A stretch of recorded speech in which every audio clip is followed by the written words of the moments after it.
Hello and welcome to the latest iteration of our podcast at Landell, The Cutting Edge. I'm delighted to welcome today's guest, Steve Creighton, who's here from Canon. Steve, I'll ask you to put a little bit more meat on the bones, as it were, around yourself and what you do in a second. But today's topic, we're going to be talking about problems with Prepress, and nobody would be better suited, in my opinion, than yourself. And perhaps you can give us a little introduction to you, who you are, what you do, and perhaps your previous experiences in the industry. Yeah, we'll do. I'm Steve Creighton, Marketing Manager, Canon UK. I predominantly look after the customer experience centres, so London Farringdon, which is predominantly workspace with a bit of ProPrint, and then Birmingham, which is heavily ProPrint. Mm-hmm. My background is in production print. I started as a finisher, became a lithographic printer, worked my way up to a 6-colour Heidelberg B2 press, did a bit of pre-press. I wouldn't say I'm an expert in that, but I know the efficiencies, because then I moved into production as a production manager. So I became a production manager, did a little bit of digital along the way, and then that led me to Canon. So. Great. And so that probably does cover off the fact that why you're a perfect person for us to have on in terms of this. And wanted to just touch on one of the words you mentioned there, efficiencies, and I think that's really crucial for what we're going to talk about in terms of pre-press today. I guess from my perspective, I look at the fact that everybody these days has one of these. Yep. So everybody becomes a photographer when they want to be. Yep. And people will quite easily log on, and everyone now believes that they can be a designer because of certain things that can be done. Yep. And it causes issues for our printers in terms of the way that they receive some of the files. Do you want to just perhaps talk about some of the inefficiencies that there are in that sort of pre-press? Yeah, so I mean, there's lots. Obviously, you're getting PowerPoint presentations, you're getting JPEGs, TIFF files, when really what you need is a PDF. High-res print PDF. ready, high-res, bleed, ticks, cut marks, registration marks on it, and away you go. That then goes through a process, and it's end-to-end. Yeah. And it can be seamless. But obviously, when the file submitted is incorrect, that's when the problems start, and then it just snowballs. It gets further down the chain. And some of the problems that you might see in receiving a particular file would include what? It could be low res. It could be RGB. It looks great on your phone at that size, but obviously when you blow it up to anything bigger than say A5 even, suddenly it's not high res. Yeah, and I know from sort of personal experiences, fonts that are not that potentially could be missing. You mentioned before crop marks. If images aren't flattened, so all the layers are sitting on top of each other, when it goes through the rip, file size can cause an issue as well. So there's a whole host of problems, unfortunately. Yeah, and these are all problems that endpoint customers wouldn't necessarily be aware of. No. And they just feel that by sending something into the printer that it should just be managed and dealt with. Another issue that I'd like to just sort of touch on is the way that files are received these days, because I think most printers are receiving them via email. Yes. And it's not ideal from their perspective. Absolutely not, because you might have a restriction on file size that you can send. So Canon, it's quite small, for instance. That then leads people to start using sort of transfer sites. The problem with that is then security. Yep. You don't know what you're opening, who it's come from, so it can get a bit, It can so I'd say that what you are opening is potentially, it's a can of worms, isn't it? Pretty much, that's it. And so what can we do to help? How do we resolve these issues? Well, what was the last thing you ordered or bought? Chances are you bought it online, yeah? Yep. So if print is the same, you have to follow a set of instructions, basically. And if the file size is wrong, then it will be flagged up straight away. So as you try and submit that file, they'll say, no, this isn't correct. It needs to be a PDF. Yep. So people would go away, look at that and go, actually, maybe this isn't suitable.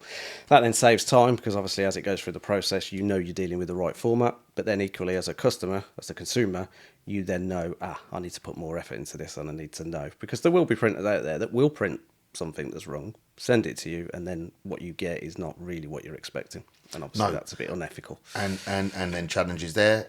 Who's in the wrong? Exactly. Who's going to have to pay for that? Who's going to cover the costs? And there's all sorts of it, and it can snowball, I should say.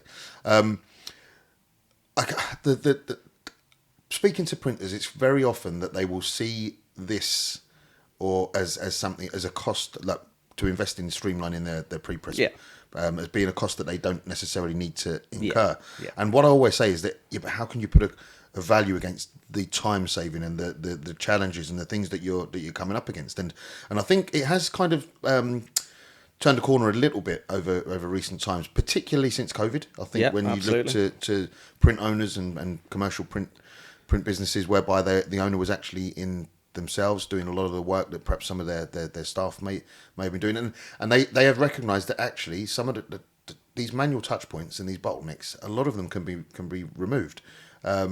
And would you want to just elaborate a little bit on how we can do that? Yeah, so I mean, the reality is if you're submitting your job, it can pretty much go through a workflow all the way to the point it hits the press. Now, you said you can't put a value or a price on that. As I was driving down here, I was thinking, well, actually, I can't necessarily put a price on it or a value because obviously everyone operates to different price structure. But if you saved 3 minutes per job, and a small to medium printer probably do about 30 jobs a day. I don't think that's unreasonable. No. That's an hour and a half a day you're saving. Yeah. So at the end of that process, when we get to the print and the finishing, Yeah. that's an hour and a half. You might not have to pay overtime. Yep. You can repurpose someone to help out maybe in that finishing bottleneck towards the end of the day. As we know, well, I certainly know that you try to rush to get jobs out, get them on the courier. And then you've got to look at that time. What does that time cost? And that really can save you quite a lot. And if you did that every day, an hour and a half every day, seven and a half over a week, you're looking at nearly 30 hours in a month. Exactly. And I'm talking from experience as well, so I'm not here preaching at people because I work for Canon. I'm talking because that's what we used to do, or the companies I work for and I was involved with. And then now I've got a more holistic view. I can look at it and go, I could see now that some of this stuff that we were doing was really inefficient. Yeah. But equally, I went for demonstrations. Not sure if I'm going off the subject, but I went for demonstrations, and I'd time a machine from the first, submitting the job to that first sheet out, and then maybe a 100, 250 run of what that would be. And I'd compare them against other manufacturers. Yep. Now, look at the savings there. It might have been 30, 40, 50 seconds between manufacturers.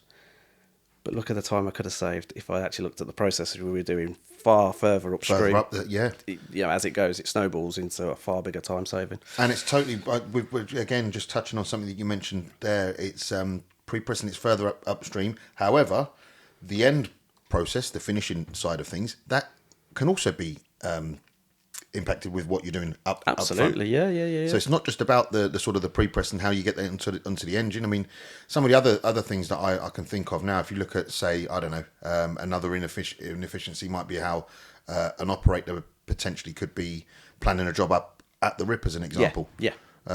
Which again, that's just an additional manual touch point, which brings with it additional potential problems. Absolutely, yeah. Every touch point, you have the chance of human error. And I know because I made more mistakes than most. I don't hope my old bosses aren't watching this, but yeah, absolutely. But are you saying that there are softwares that are about that can streamline that whole end to end? Absolutely. I mean, obviously, I work for Canon. Yeah. I know you're a multi-vendor. Yeah. But from Canon, it'd be Prisma.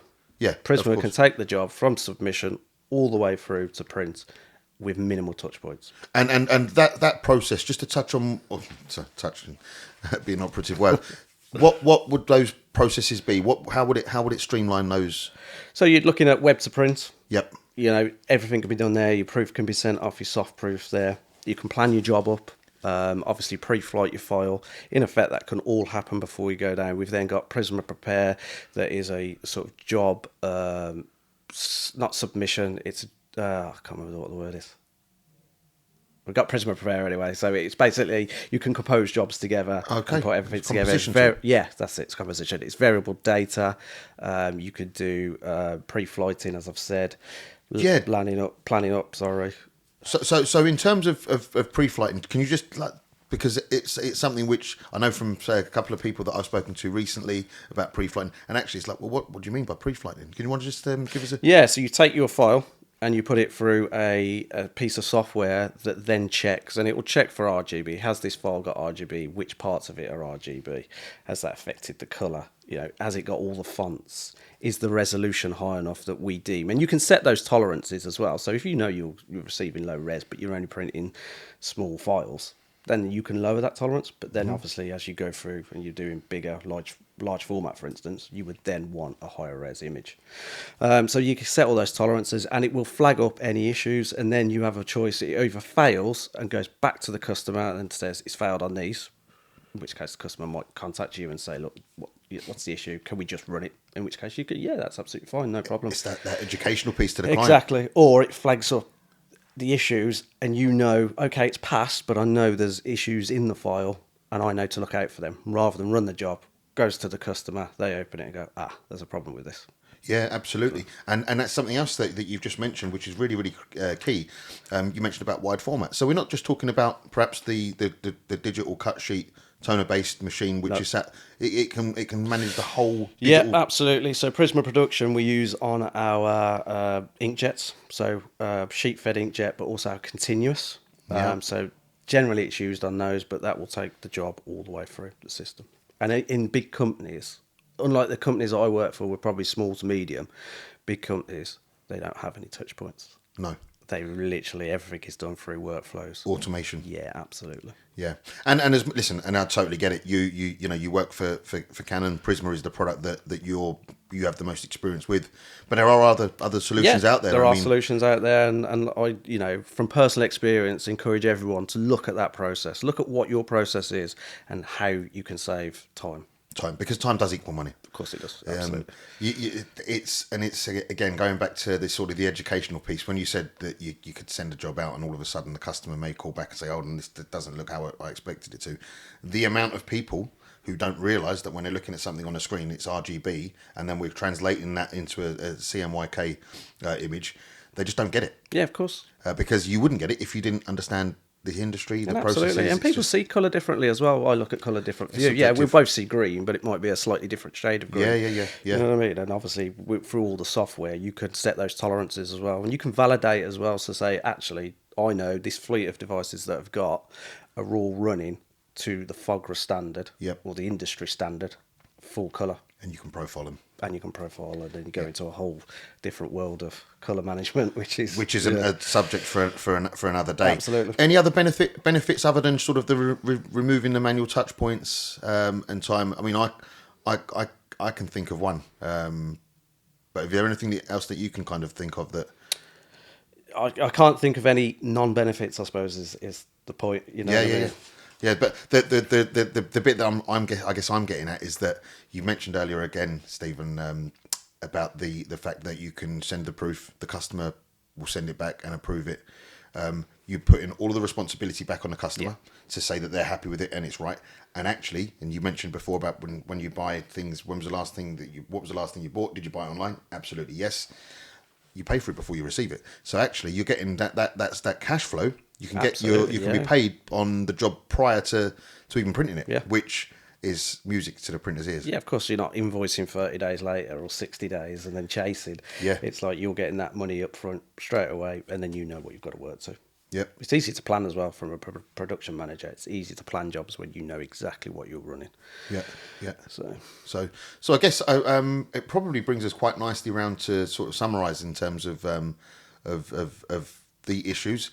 Have you got anything that you'd like to add in terms of a brief summary as to why you would recommend that every printer or anyone watching the podcast, why they should consider looking at their because Prepress we efficiencies? all put a lot of thought, effort, time into the hardware that we're looking at.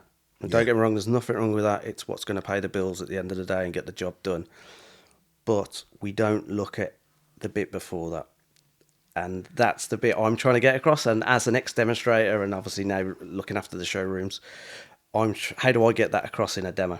Yeah. You know what I mean? And that's my job. I've got to try and do that. And then hopefully this is a start towards that and working towards that to say, look, we can, there are a lot of efficiencies we can show you here. And buying a machine that's 10 pages a minute quicker, that's only going to really benefit you on a really long run. Yeah, that's right, mate. You know and I can vouch for what you're talking about. I was with you last week at the showroom up in Birmingham. And we now make this part of the demonstration procedure as standard. We will show the software. Absolutely. And so, but again, mate, appreciate your time. Anything else that you want to add at all? No, you put me on the spot now, so I've gone blank. And again, like to say thank you for not only your time here today, but the sort of the build up, the support with the demonstrations and stuff. That it really is really appreciated. And also, I know that you've had a hell of a journey to get here today. I have a little bit, yeah. Just what was it? Just the 3 hours? 3 hours, yeah. Yeah. So you got that to look forward to this afternoon as well. Absolutely, yeah.